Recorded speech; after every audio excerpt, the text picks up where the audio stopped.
لوحنا الدم تاخندا واستولوا الأغلي نندا أين أيلا هيسئتم إن أيلو مودي جدا وتكايا. إن الحمد لله نحمده ونستعينه ونستغفره ونعوذ بالله من شرور أنفسنا ومن سيئات أعمالنا. من يهده الله فلا مضل له ومن يضلله فلا هادي له. وأشهد أن لا إله إلا الله وحده لا شريك له وأشهد أن محمدًا عبده ورسوله أرسله بالحق بشيرًا ونذيرًا وداعيًا إلى الله بإذنه وسراجًا منيرًا. يا أيها الذين آمنوا اتقوا الله حق تقاته ولا تموتن إلا وأنتم مسلمون. يا أيها الناس اتقوا ربكم الذي خلقكم من نفس واحدة وخلق منها زوجها وبث منهما رجالا كثيرا ونساء. واتقوا الله الذي تساءلون به والأرحام إن الله كان عليكم رقيبا. يا أيها الذين آمنوا اتقوا الله وقولوا قولا سديدا يصلح لكم أعمالكم ويغفر لكم ذنوبكم ومن يطع الله ورسوله فقد فاز فوزا عظيما. أما بعد فإن خير الحديث كتاب الله وخير الهدي هدي محمد صلى الله عليه وسلم وشر الأمور محدثاتها وكل محدثة بدعة وكل بدعة ضلالة وكل ضلالة في النار. أعوذ بالله السميع العليم من الشيطان الرجيم. بسم الله الرحمن الرحيم. يا أيها الذين آمنوا توبوا إلى الله توبة نصوحا. وقال الله تبارك وتعالى في موضع آخر فقلت استغفروا ربكم إنه كان غفارا يرسل السماء عليكم مدرارا ويمددكم بأموال وبنين ويجعل لكم جنات ويجعل لكم أنهارا. معزز حاضرین جمعہ، بزرگان دین ملت، نوجوانان عظام، پردہ نشی باعزت باعفت خواتین اسلام اور عزیز بچوں، تمام قسم کی تعریف و توصیف، بڑائی و بزرگی، عظمت و کبریائی اس اللہ وحدہ لا شریک کے لیے لائق و سزاوار ہے جس نے ہم انسانوں کو اس دنیا کے اندر اشرف المخلوقات کا درجہ عطا فرمایا اور ہماری رشد و ہدایت کے لیے، ہماری کامیابی و کامرانی کے لیے اور ہماری فلاح و بہبودی کے لیے اللہ سبحانہ و تعالیٰ نے گاہے بگاہے انبیاء کرام علیہم الصلاۃ کا سلسلہ جاری فرمایا. بعدہ ان تمام انبیاء کرام علیہم الصلاۃ پر درود و سلام کے پھول نشاور ہو، خصوصاً ہمارے اور آپ کے آخری نبی احمد مجتبی محمد مصطفیٰ جناب محمد الرسول اللہ صلی اللہ علیہ وسلم پر. اللہم صلی علیہ اللہم بارک علیہ. معزز سامعین، رمضان کا مہینہ کس قدر تیزی سے گزر رہا ہے، ہم اور آپ اس چیز کا بہت ہی اچھے سے احساس کر رہے ہیں. کل کی ہی بات ہے، ابھی رمضان شروع ہی ہوا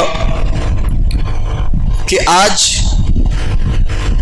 یا کل سمجھ لیں کہ ایک عشرہ ختم ہونے کو ہے. آج 9واں روزہ ہے، کل ایک عشرہ مکمل ہو جائے گا. ابھی گویا کہ ہم نے پلک جھپکا ہی ہے کہ رمضان کا 1/3 حصہ گزر چکا ہے. مسئلہ یہ نہیں ہے کہ رمضان کتنی تیزی سے گزر رہا ہے یا رمضان کتنی دیر سے گزر رہا ہے. مسئلہ اصل یہ ہے کہ اللہ تبارک و تعالیٰ نے ہمیں رمضان المبارک جیسا بابرکت مہینہ، رحمتوں اور برکتوں اور سعادتوں کا مہینہ ہمیں نصیب فرمایا ہے. تو کیا ہم اس مہینے میں جو اب تک ایام گزر چکے، کیا ہم نے ان ایام میں اپنے نامہ اعمال میں نیکیوں میں اضافہ کروایا یا نہیں؟ اور اس سے بھی بڑا مسئلہ یہ ہے کہ یہ مہینہ جس میں اللہ تبارک و تعالی مغفرت کے بھی دروازے کھولتا ہے، اللہ کے رسول صلی اللہ علیہ وسلم کی حدیث سے معلوم ہوتا ہے کہ یہ مہینہ مغفرت کا بھی مہینہ ہے. تو کیا ہم نے اپنی مغفرت کروائی یا نہیں کروائی، اپنے گناہوں کی بخشش کروائی یا نہیں کروائی؟ یہ بہت اہم مسئلہ ہے. کیونکہ آپ دیکھیے دیگر 11 مہینوں کے مقابلے میں اس مہینے میں انسان کے پاس موقع ہی موقع ہے، اور یہ رمضان کا مہینہ خاص کر کے مغفرت کا ایک سنہرا موقع ہے. اللہ کے رسول صلی اللہ علیہ وسلم کی وہ حدیث دیکھ لیتے ہیں. اللہ کے رسول صلی اللہ علیہ وسلم نے بددعا فرمائی، کہا رغیم انف رجل دخل علیہ رمضان ثم انسلخ قبل ان یستغفر له.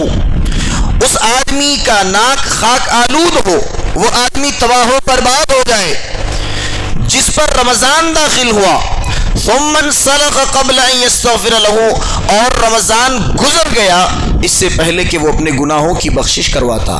یعنی انسان اپنے گناہوں کی بخشش نہ کروا سکا اور رمضان کا مہینہ بھی اسے ملا. اگر ایسا کوئی آدمی ہے جو رمضان کا مہینہ پا کر کے اپنے گناہوں کی بخشش نہیں کرواتا ہے، اپنے گناہوں کی معافی نہیں مانگتا ہے، اور اللہ کے سامنے اپنے گناہوں کا اقرار کر کے اپنی بخشش نہیں کرواتا ہے، اللہ کے رسول صلی اللہ علیہ وسلم کی بددعا ہے اس پر.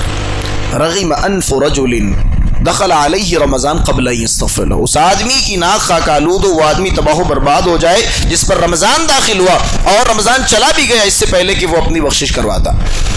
تو ہم اور آپ جائزہ اس چیز کا لیں، محاسبہ اس چیز کا کریں کہ یہ جو 9 دن گزر رہے ہیں ہمارے، ان 9 دنوں میں ہم نے اپنے گناہ کتنے معاف کرائے، اللہ سے کتنے گناہ ہیں ہمارے.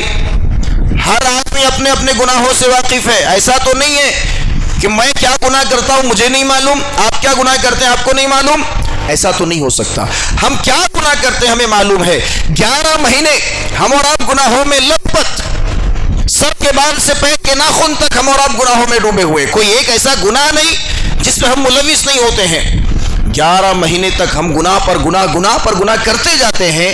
ہمیں معلوم ہے کہ ہم کس گناہ سے جو ہے لت پت ہو چکے ہیں اور کس گناہ میں ہم بہت زیادہ متاثر ہو چکے ہیں. ہمیں تمام چیزیں معلوم ہیں. تو جب معلوم ہے اور اللہ کے رسول صلی اللہ علیہ وسلم کی یہ بددعا بھی ہمیں معلوم ہو گئی کہ اگر رمضان آیا اور اپنی بخشش نہیں کروائی، اللہ کے رسول کی بددعا ہے.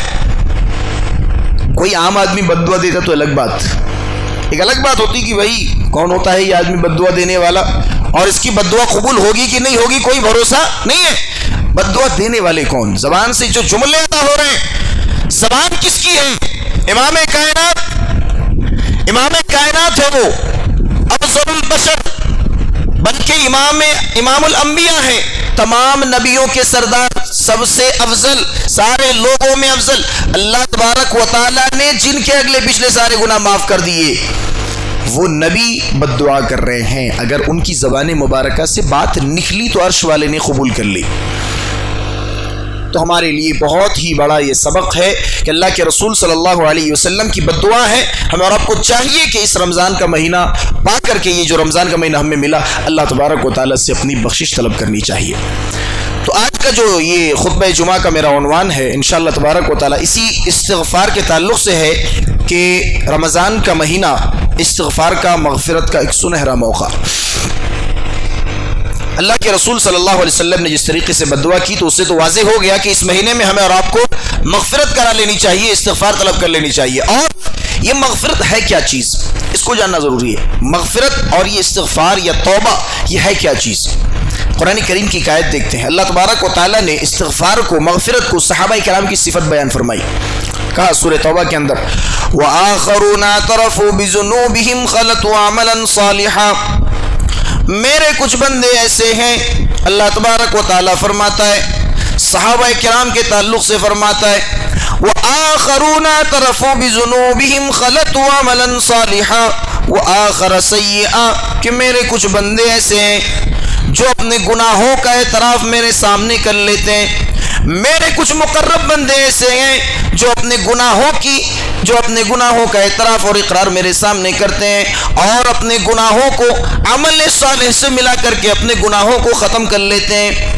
یعنی معلوم ہوا کہ اگر آدمی گناہ بخشوانا چاہتا ہے، گناہ کی معافی چاہتا ہے، نیک عمل بھی ایک بہت بڑا ذریعہ ہے، نیک عمل کرنا بھی بہت بڑا ذریعہ ہے۔ تو اللہ تبارک و تعالیٰ نے یہ توبہ اور استغفار کو صحابہ کرام کی صفت بیان فرمائی، وَآخَرُونَ اعْتَرَفُوا بِذُنُوبِهِمْ خَلَطُوا عَمَلًا صَالِحًا وَآخَرَ سَيِّئًا، میرے کچھ بندے ایسے ہیں جو اپنے گناہوں کا اعتراف میرے سامنے آ کر کے کر لیتے ہیں۔ صرف اعتراف کرنا نہیں کہ اللہ میں گنہگار ہوں، تو یہ مسئلہ صرف اتنا کافی نہیں ہے، بلکہ آدمی اعتراف کرے اور اللہ سے بخشش بھی طلب کرے، اور توبہ استغفار کے کئی سارے فائدے ہیں، ہمیں اور آپ کو بظاہر معلوم نہیں ہوتا ہے، آپ فائدے دیکھ کر کے حیران ہو جائیں گے۔ انسان کو جو زمین کی خلافت ملی، یہ کیوں ملی؟ انسان نے گناہ کیا تو اسے زمین کی خلافت ملی۔ دیکھیے اللہ تبارک و تعالیٰ نے حضرت آدم علیہ السلام کو پیدا کیا اور جنت میں ڈال دیا، جنت کی ساری نعمتیں حضرت آدم علیہ السلام کے لیے، آدم کی پسلی سے حضرت حوا کو بھی پیدا کر دیا اور جنت میں داخل کر دیا، کہا ساری نعمتوں سے لطف اندوز ہو جاؤ، فلا تقربا هذه الشجرہ، لیکن ایک درخت کے قریب مت جانا، اس درخت کے پھل کو توڑ کر کے مت کھانا۔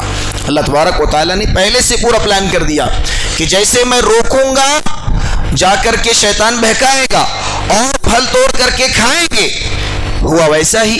اللہ تبارک و تعالیٰ نے انسانوں کے اندر خطا کا مادہ رکھ دیا، انسانوں کے اندر گناہ کرنے کا مادہ رکھ دیا۔ اب دیکھیے انسان ہی وہ مخلوق ہے اللہ تبارک و تعالیٰ کی جس کے اندر خطا اور نیک عمل کرنے کا دونوں کی صلاحیت موجود ہے، ورنہ فرشتوں کے اندر یہ صفت نہیں ہے۔ فرشتوں سے افضل اگر ہم ہوئے تو کیوں ہوئے؟ ہمارے اندر خطا کا بھی مادہ ہے۔ کوئی آدمی فرشتے کے تعلق سے کبھی یہ سنا کہ فرشتے نے کبھی زنا کیا؟ نہیں۔ کبھی فرشتے نے اللہ کی نافرمانی کی؟ نہیں۔ کیوں؟ ان کے اندر خطا کا مادہ ہی نہیں ہے، خطا کا مادہ نہیں ہے۔ انسان کے اندر خطا کا مادہ ہے، انسان گناہ کر سکتا ہے۔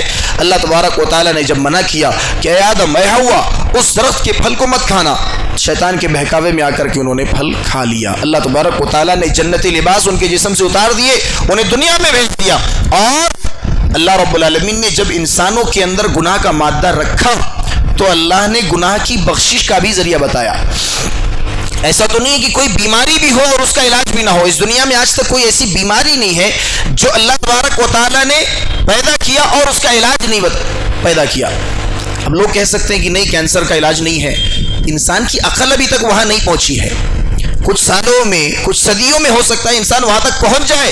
تو اللہ رب العالمین نے جب گناہ کا مادہ انسانوں کے اندر رکھا تو اللہ تبارک و تعالیٰ نے گناہ کو بخشوانے کا بھی طریقہ بتایا، دعا سکھلا دی، ربنا ظلمنا انفسنا وان لم تغفر لنا وترحمنا لنكونن من الخاسرین۔ حضرت آدم اور حوا علیہم السلام جب جنتی لباس اتار دیے گئے ان کے جسم سے اور انہیں اس دنیا میں بھیج دیا گیا، جب زمین میں انہیں اتار دیا گیا، اللہ تبارک و تعالیٰ نے انہیں خود دعا سکھلائی، ربنا ظلمنا انفسنا وان لم تغفر لنا وترحمنا لنكونن من الخاسرین۔ حضرت آدم اور حوا دونوں نے دعا کی، اے ہمارے پروردگار، اے ہمارے مالک، ظلمنا انفسنا، ہم نے اپنے نفسوں پر ظلم کر لیا ہے، وَإِن لَّمْ تَغْفِرْ لَنَا وَتَرْحَمْنَا، اور اے اللہ اگر آج تو نے ہماری بخشش نہیں کی، اے اللہ اگر آج تو نے ہمیں معاف نہیں کیا، آج اگر تو نے ہم پر اپنی رحمت کا نزول نہیں کیا، اللہ اگر آج تو نے ہم پر رحم نہیں کیا، لَنَكُونَنَّ مِنَ الْخَاسِرِينَ، تو ہم خسارہ اٹھانے والوں میں سے ہو جائیں گے۔ حضرت آدم اور حوا دونوں نے توبہ کی، اللہ تبارک و تعالیٰ نے ان کی توبہ قبول کر لی۔ تو اس طریقے سے جب انسان کے اندر گناہ کا مادہ ہے، انہوں نے حضرت آدم علیہ السلام نے، حضرت حوا نے جنت میں خطا کی، اللہ رب العالمین نے نکال کر کے زمین کی بادشاہت انہیں عطا کر دی، زمین کی خلافت انہیں عطا کر دی۔ فرشتوں کے اندر یہ چیز موجود نہیں ہے، کوئی بھی فرشتہ گناہ کرے اللہ رب العالمین نے فرشتوں کو اس قابل ہی نہیں بنایا کہ وہ گناہ کر سکتے ہیں۔ اسی لیے اللہ تبارک و تعالیٰ کو توبہ بہت زیادہ پسند ہے۔ اللہ خود فرماتا ہے ان اللہ یحب التوابین، اللہ توبہ کرنے والوں سے محبت کرتا ہے۔ صرف پسند کرنا ایک الگ چیز ہے اور محبت کرنا ہی الگ چیز ہے۔ اللہ پسند نہیں بلکہ کہہ رہا ہے ان اللہ یحب التوابین، ہم توبہ کرنے والوں کو پسند کرتے ہیں۔ اللہ کتنا پسند کرتا ہے، نبی کریم صلی اللہ علیہ وسلم ایک حدیث کے اندر بیان فرماتے ہیں کہ اللہ تبارک و تعالیٰ کو توبہ کتنا زیادہ پسند ہے، توبہ کتنا زیادہ پسند ہے۔ ہم اور آپ سمجھتے ہیں کہ توبہ کرنے سے صرف ہمارا فائدہ ہے، فائدے تو بہت سارے ہیں، انشاءاللہ ہم فائدے بھی دیکھیں گے۔ اللہ تبارک و تعالیٰ انسان سے محبت کرنے لگ جائے، اس سے بڑی چیز کیا ہو سکتی ہے؟ آج ہم میں سے سارے لوگ خطا کار ہیں، رمضان کا مہینہ بھی ہمیں ملا، سنہرا موقع ملا کہ ہم اپنے گناہوں کی بخشش کروا لیں، اپنے گناہوں کی معافی کر لیں۔ اور اس سے ہوگا کیا؟ اگر انسان توبہ کرتا ہے، اللہ سے استغفار کرتا ہے، اللہ اس سے محبت کرنے لگ جاتا ہے، اور اللہ کو بڑی خوشی بھی ہوتی ہے جب انسان توبہ کرتا ہے۔ اللہ کو کتنی زیادہ خوشی ہوتی ہے، نبی کریم صلی اللہ علیہ وسلم حدیث کے اندر بیان فرماتے ہیں کہ ایک آدمی ہے، مثال کے ذریعے سمجھایا، ایک آدمی ہے، وہ بہت دور ایک سفر میں نکلتا ہے، صحرا میں ہے، اور ایک اونٹنی اس کے ساتھ ہے۔ اس اونٹنی پر اس کے کھانے پینے کی چیز، ضروریات کے سامان، تمام چیزیں اس کی اس اونٹنی میں رکھی ہوئی ہیں۔ وہ سفر میں نکلتا ہے، صحرا میں جانے کے بعد وہ ایک درخت کے سائے میں لیٹ جاتا ہے، اپنی اونٹنی کو رکھ کر کے لیٹ جاتا ہے، اور جب اس کی آنکھ کھلتی ہے تو وہ دیکھتا ہے کہ اونٹنی نہیں ہے، غائب ہے اونٹنی۔ وہ آدمی پریشان ہو جاتا ہے۔ کیوں؟ پریشانی کی بڑی وجہ یہ ہے کہ اس کے پاس کھانے پینے کی چیزیں نہیں ہیں، اس کے پاس سفر طے کرنے کا اب سامان نہیں ہے، کوئی بھی چیز اب اس کے پاس نہیں بچی، بہت لمبا سفر کرنا ہے، اور ادھر ادھر تلاش کرتا ہے، ادھر جاتا ہے ادھر جاتا ہے، کہیں اونٹنی نہیں ملی، پانی کا کوئی جو ہے اسباب نظر نہیں آ رہا ہے۔ اب وہ آدمی کیا کرتا ہے؟ موت کی تمنا کرنے لگتا ہے۔ بیچ صحرا میں آدمی پہنچ کر کے اب دیکھتا ہے کہ اس کے پاس سفر طے کرنے کو کچھ بھی نہیں، اونٹنی غائب ہے، کھانے کی چیزیں غائب ہیں، پینے کی چیزیں غائب ہیں، ساری چیزیں ختم ہو گئی۔ اب انسان صرف موت کی تمنا کرنے لگتا ہے کہ اب میرا راستہ تو طے نہیں ہو سکتا، میں کچھ دور چل بھی لیا تو میں پہنچ کر کے مر جاؤں گا۔ وہ اس غم کے مارے، غم سے نڈھال ہو کر کے پھر سے ایک درخت کے نیچے سوتا ہے، اور اس کی جب آنکھ لگتی ہے، دوبارہ آنکھ کھلتی ہے، دیکھتا ہے کہ اونٹنی اس کے سامنے موجود ہے۔ وہ خوشی کے مارے اتنا اچھلتا ہے، اتنا خوش ہوتا ہے کہ اللہ تبارک و تعالیٰ سے کہنے لگتا ہے اللہم انت عبدی وانا ربک، اے اللہ تو میرا بندہ ہے، میں تیرا رب ہوں۔ مارے خوشی کے جملے الٹے ادا ہو رہے ہیں کہ اللہ تو میرا بندہ، میں تیرا رب ہوں۔ کیوں؟ آدمی اتنا خوش کیوں ہوا؟ اس کی اونٹنی غائب ہو گئی تھی۔ کون سی اونٹنی؟ جس کے اوپر اس کا ساز و سامان تھا، کھانے پینے کی چیزیں تھی، سفر طے کرنے کے اسباب تھے، وہ اونٹنی غائب ہو گئی۔ اب موت کے سوا اس کو کچھ اور چیز نظر نہیں آ رہی تھی۔ جیسے ہی اونٹنی نظر آئی، اس نے اتنا خوش ہوا، اسے اتنی خوشی محسوس ہوئی کہ اللہ تبارک و تعالیٰ سے کہنے لگا اللہم انت عبدی وانا ربک، اللہ تو میرا بندہ، میں تیرا رب ہوں۔ اللہ کے رسول صلی اللہ علیہ وسلم فرماتے ہیں اس بندے کو جتنی خوشی ہوئی، اللہ تبارک و تعالیٰ کو اس بندے سے بھی زیادہ خوشی ہوتی ہے۔ کب؟ جب ایک آدمی اللہ کے پاس آئے، اپنے گناہوں کا اعتراف کرے، اپنے گناہوں کا اقرار کرے، اور اللہ کے سامنے معافی مانگ لے، اللہ رب العالمین اس بندے سے بھی زیادہ خوش ہو جاتا ہے۔ یہ چیز ہے۔ اور اللہ تبارک و تعالیٰ نے توبہ میں بہت سارے فائدے رکھے۔ ہمیں اور آپ کو سمجھنا چاہیے کہ توبہ کیا چیز ہے، استغفار کیا چیز، بہت سارے فائدے اللہ تبارک و تعالیٰ نے اس میں چھپا کر رکھے۔ حضرت نوح علیہ السلام سے اللہ تبارک و تعالیٰ نے کہا فَقُلْتُ اسْتَغْفِرُوا رَبَّكُمْ إِنَّهُ كَانَ غَفَّارًا۔ توبہ کے فائدے دیکھیے، اللہ رب العالمین کتنے فائدے توبہ کے گنا رہا ہے یہاں پر، استغفار کے کتنے فائدے ہیں۔ نوح علیہ السلام کی بستی میں کیا ہوا؟ قحط سالی پڑ گیا، لوگوں کے اولاد نہیں ہونے لگے، اور فصلیں برباد ہونے لگی، یہ تمام چیزیں درپیش آنے لگی، یہ مسائل۔ اللہ رب العالمین حضرت نوح علیہ السلام سے کہا ہے نوح اپنی قوم کو ذرا بتائیے فَقُلْتُ اسْتَغْفِرُوا رَبَّكُمْ إِنَّهُ كَانَ غَفَّارًا يُرْسِلِ السَّمَاءَ عَلَيْكُمْ مِدْرَارًا، کہ اے میری قوم کے لوگوں تم اللہ رب العالمین سے استغفار طلب کرو، اللہ رب العالمین سے اپنی گناہوں کی بخشش طلب کرو۔ انہ کان غفارا، پہلا فائدہ یہ تو ہے کہ اللہ رب العالمین تمہارے گناہوں کو معاف کر دے گا، کیونکہ وہ بہت بڑا معاف کرنے والا ہے، بہت زیادہ بخشنے والا ہے۔ اور آگے فائدے بیان کیے گئے، یرسل السماء علیکم مدرارا، اور تم اللہ رب العالمین سے توبہ کرو، اللہ تمہارے لیے آسمان سے بارش کا نزول کرے گا۔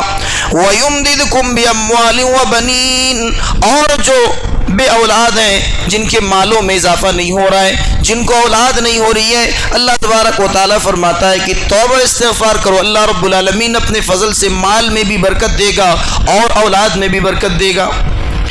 وَيَجْعَلْ لَكُمْ جَنَّاتٍ وَيَجْعَلْ لَكُمْ أَنْهَارًا، اور جو کسان پریشان حال ہیں، اللہ رب العالمین ان سے بھی وعدہ کر رہا ہے، اے لوگو تم توبہ استغفار کر لو، اللہ رب العالمین تمہارے فصلوں میں اضافہ کر دے گا، تمہاری فصلوں میں برکت دے دے گا۔ وَيَجْعَلْ لَكُمْ جَنَّاتٍ، تمہارے باغات میں اللہ رب العالمین برکت عطا کرے گا۔ وَيَجْعَلْ لَكُمْ أَنْهَارًا، اور تمہارے لیے پانی کا بھی انتظام کرے گا۔ حضرت عمر فاروق رضی اللہ تعالیٰ عنہ کا دور ہے، قحط سالی پڑ گئی ہے، سارے لوگ حضرت عمر فاروق رضی اللہ تعالیٰ عنہ کے پاس آتے ہیں، اے امیر المومنین، کئی مہینوں سے بارش کا نزول نہیں ہوا ہے، اگر بارش نہ ہوئی تو کسان جو ہے برباد ہو جائیں گے، فصلیں نہیں آئیں گی۔ حضرت عمر فاروق رضی اللہ تعالیٰ عنہ سے کہا گیا، اے عمر فاروق رضی اللہ تعالیٰ عنہ، اے امیر المومنین، چلیے جنگل میں جا کر کے ہم نماز استسقاء ادا کریں گے، جا کر کے اللہ سے جو ہے بارش کی مانگ کریں گے، بارش کا مطالبہ کریں گے۔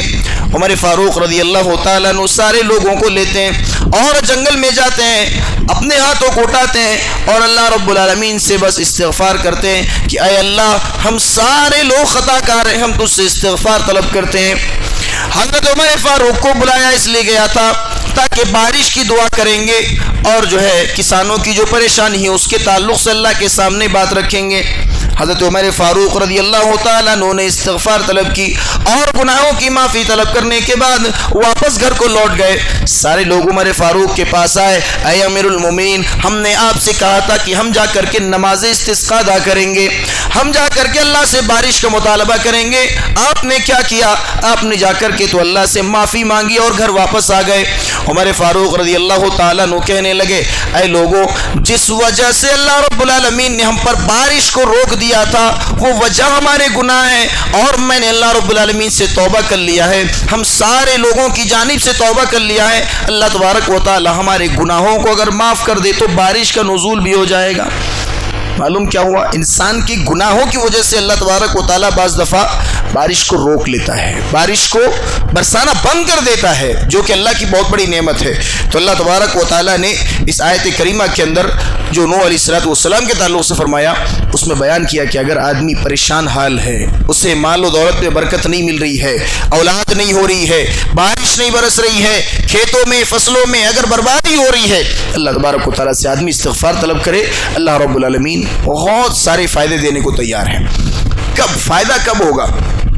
اللہ نے اسے بھی فرمایا، یا ایھا الذین آمنوا توبوا الی اللہ توبۃ نصوحا۔ آدمی صرف یہ نہ کہے کہ ہاں مجھ سے گناہ ہو گیا، میں معافی مانگتا ہوں، اتنا کام نہیں چلے گا۔ آدمی گڑ گڑائے، اللہ سے سچی توبہ کرے۔ اللہ فرماتا ہے، یا ایھا الذین آمنوا توبوا الی اللہ توبۃ نصوحا، اے ایمان والو اللہ سے توبہ کرو۔ کیسی توبہ؟ توبۃ نصوحا، سچی توبہ کرو، اللہ سے سچی توبہ کرو۔ سچی توبہ کہتے کسے ہیں؟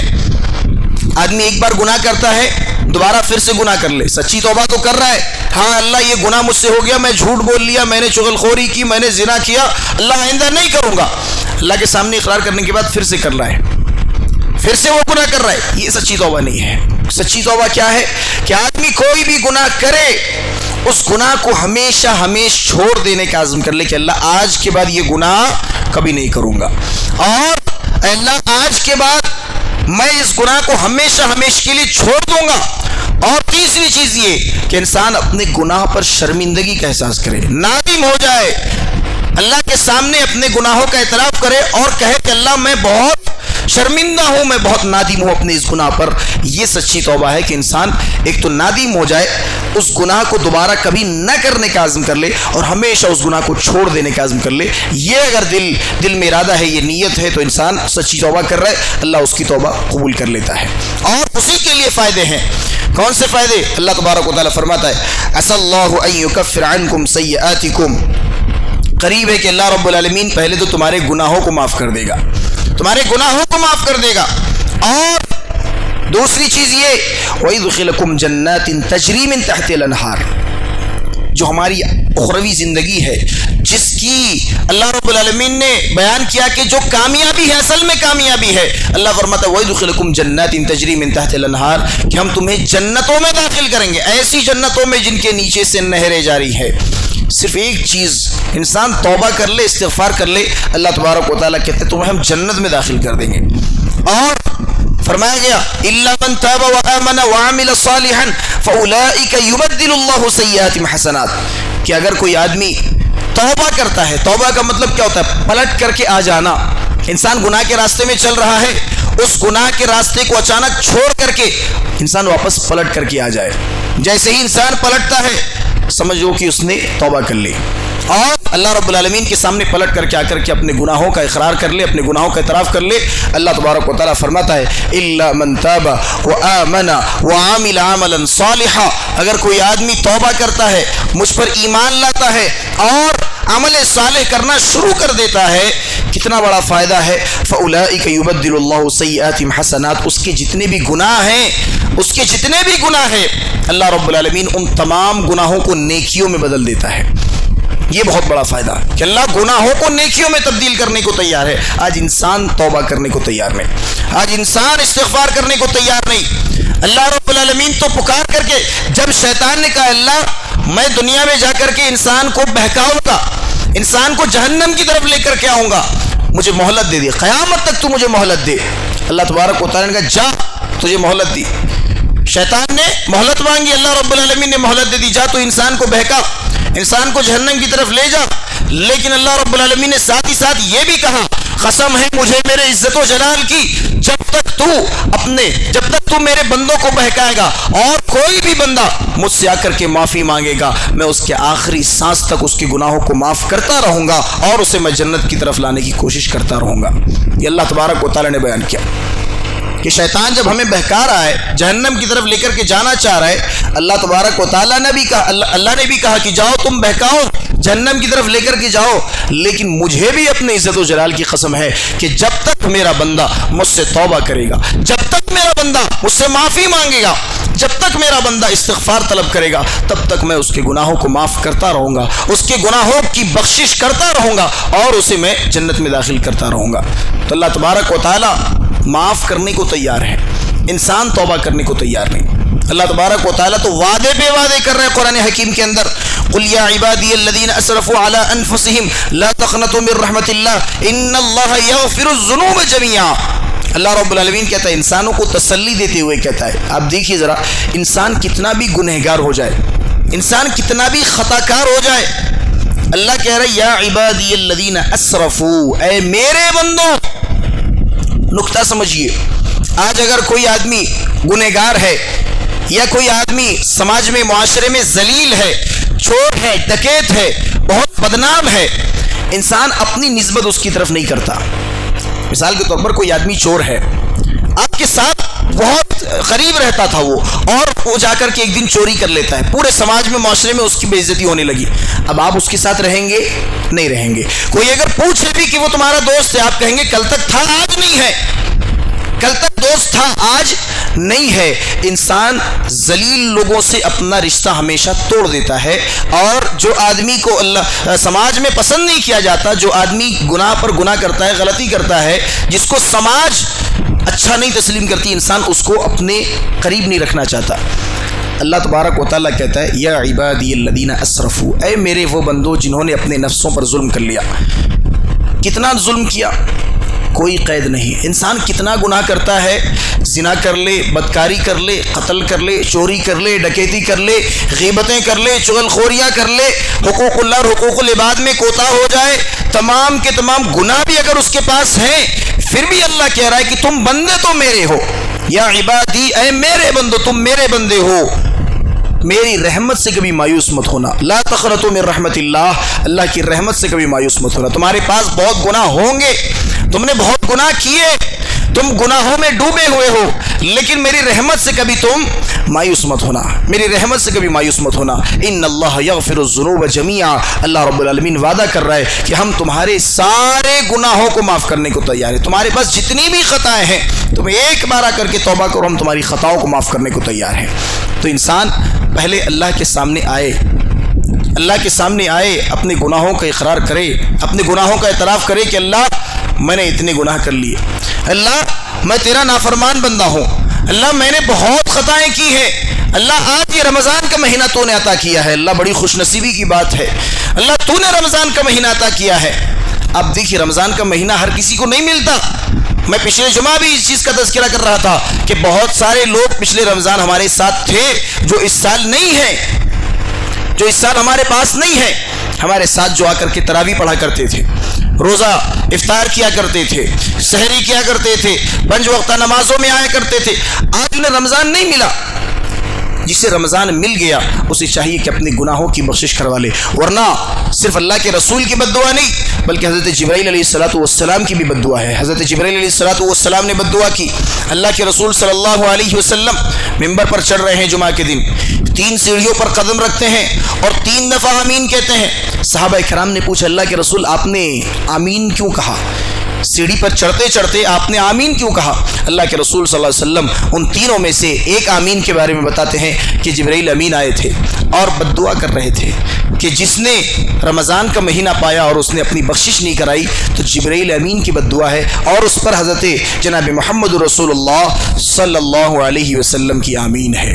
اللہ کے رسول صلی اللہ علیہ وسلم حضرت جبرائیل کی بد دعا پر آمین کہہ رہے ہیں کہ ہاں وہ آدمی تباہ و برباد ہو جائے, وہ آدمی جو ہے اس کی ناک خاک آلود ہو جائے جس نے رمضان کا مہینہ پایا اور اپنے گناہوں کی بخشش نہیں کرائی. تو ضرورت اس بات کی ہے کہ آج ہم اور آپ رمضان کا مہینہ, رمضان کے مہینے میں زندگی گزار رہے ہیں. آج ہمیں اللہ رب العالمین کی توفیق سے یہ رمضان کا مہینہ ملا, بہت خوش نصیبی کی بات ہے, بہت سعادت کی بات ہے. اللہ رب العالمین نے ہمیں مہینہ عطا کیا. تو ضرورت اس بات کی ہے کہ ہم اس مہینے کو پا کر کے اس مہینے کو یوں ہی ضائع نہ کر دیں, اس مہینے کو یوں ہی ضائع نہ کر دیں. ہم اور آپ جانتے ہیں ہم کتنے گنہگار ہیں, کتنے خطا کار ہیں, بہت گناہ ہیں ہمارے, بہت گناہ ہیں. ان گناہوں کے ساتھ اگر اللہ کے پاس ہم پہنچے ہمارا جنت میں جانے کا کوئی بھی چانس نہیں ہے. انسان اگر خود سے سوال کر لے کہ میرے پاس جتنے گناہ ہیں کیا میں ان گناہوں کو لے کر کے اللہ کے پاس حاضر ہو جاؤں تو کیا میں جنت میں داخل ہو سکتا ہوں؟ کیا میں اپنے چھوٹے چھوٹے ٹوٹے پھوٹے اعمال کو لے کر کے میں جنت میں داخل ہو سکتا ہوں؟ نہیں, کوئی بھی آدمی یہ نہیں کہہ سکتا, یقین سے کوئی نہیں کہہ سکتا کہ میرے اتنے کم گناہ ہیں کہ میں جنت میں جا سکتا ہوں, یا میرے اتنے زیادہ عمل ہیں کہ میں جنت میں داخل ہو سکتا ہوں. کوئی بھی آدمی یہ نہیں کہہ سکتا. جب ہم اور آپ جانتے ہیں کہ گناہ کے بھرمار ہے ہمارے پاس, ہمارے نام اعمال میں جتنی نیکیاں نہیں ہوں گی اس سے زیادہ گناہ موجود ہیں, جب ہم جانتے ہیں اللہ نے ہمیں یہ رمضان کا مہینہ بھی دیا, پھر ہم توبہ کیوں نہیں کرتے, ہم استغفار کیوں نہیں کرتے, اپنے گناہوں کی بخشش کیوں نہیں کرتے, اپنے گناہوں کا اعتراف اور اقرار کیوں نہیں کرتے اللہ کے سامنے؟ اللہ رب العالمین نے سنہرا موقع عطا کیا ہے. میرے عزیز ساتھیوں, میرے نوجوان بھائیوں, ضرورت اس بات کی ہے کہ آج ہم اور آپ سر سے پیر تک گناہوں میں ڈوبے ہوئے ہیں, خطاؤں میں ڈوبے ہوئے ہیں, ملوث ہیں, ہر طرح کے گناہ ہم کرتے ہیں. اللہ تبارک و تعالیٰ سے دعا کریں, اللہ سے اپنے گناہوں کی بخشش طلب کریں. آئیے اللہ رب العالمین سے دعا کرتے ہیں کہ اللہ سبحانہ و تعالیٰ ہم تمام لوگوں کو کہی سنی باتوں کو سمجھنے اور ان پر صحیح عمل کرنے کی توفیق عطا فرما. اللہ ہم تمام لوگ بہت خطا کار ہیں, گنہگار ہیں. اللہ ہم تجھ سے دعا کرتے ہیں کہ تو ہماری خطاؤں کو درگزر فرما دے. اللہ ہم نے آج تک جتنے بھی نیک اعمال کیے, یہ رمضان کا مہینہ چل رہا ہے, اللہ ہم تجھ سے دعا کرتے ہیں کہ ہمارے قیام و سیام کو, ہمارے 5 وقتہ نمازوں کو تو اپنے فضل و کرم سے قبول فرما لے. اللہ ہمیں اس دنیا میں جب تک زندہ رکھ, حالت اسلام میں زندہ رکھ, اور جب ہمارا خاتمہ ہو تو خاتمہ بالخیر ہو. اقول قولی هذا واستغفر الله لي ولكم ولسائر المسلمين انه تعالى جواد ملك بر رؤوف رحيم.